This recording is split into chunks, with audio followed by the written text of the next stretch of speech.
I've made a big mistake installing this camera. I've messed up, but I'll tell you about that later. Thank you to Reolink for sending me their new OMVI 3i PoE triple lens camera to play with and for sponsoring this video.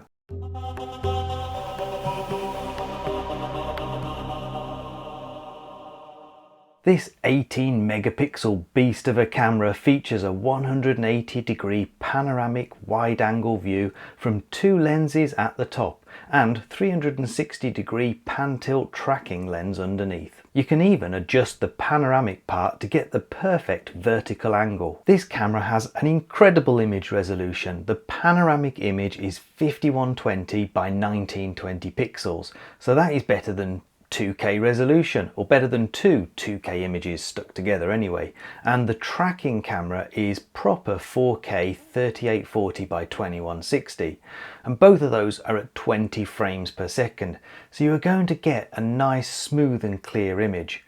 That is one of the benefits of a mains powered camera over a battery powered one. This one is power over Ethernet though, and the location where I've put it, that's on the corner of my garage, didn't have either power or Ethernet, so I had to spend a bit of time running a network cable from my switch to the camera.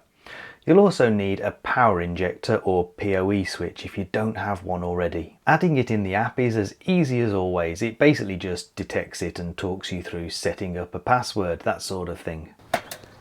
This is the Reolink Track Mix, and this is the Wi-Fi version, but they do it in a PoE version as well, just like they do this OMVI 3i in a Wi-Fi version as well.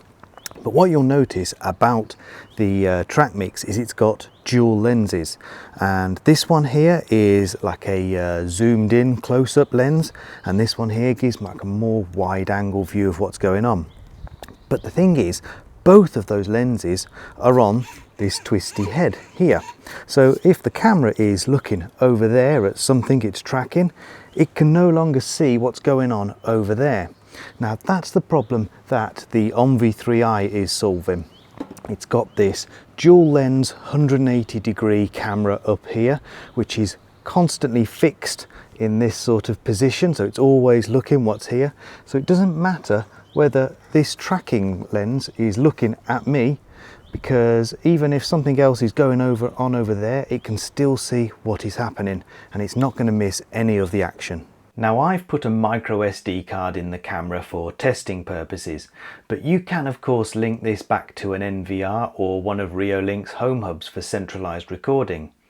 If you connect it to an NVR or the Home Hub Pro with a hard drive in, then you can enable 24/7 recording to make sure that nothing gets missed at all. So apart from excellent image quality, which you'll see in a minute, this camera has some really neat features like removed item alerts.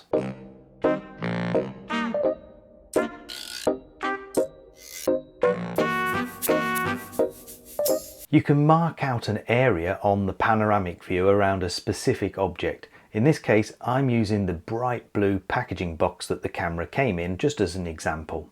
Then, if someone comes along and takes an object from that location, then within a few seconds, you'll get a notification through to alert you. You do need to make sure that you enable notifications for the specific camera too for this to work. It's worth remembering that if you're trying this feature out.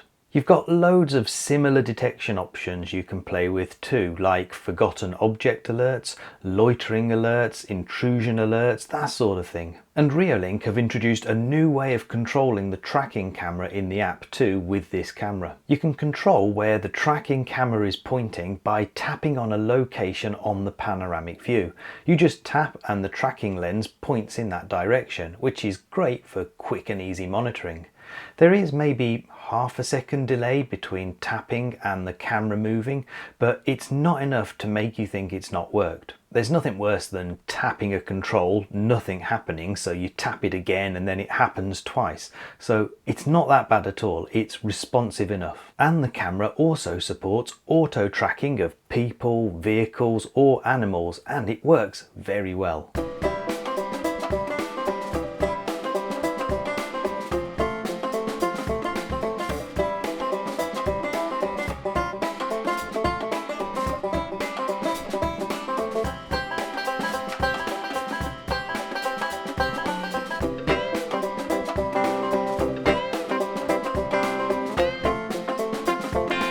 It uses the panoramic camera to detect the object and pans the tracking camera around to follow it.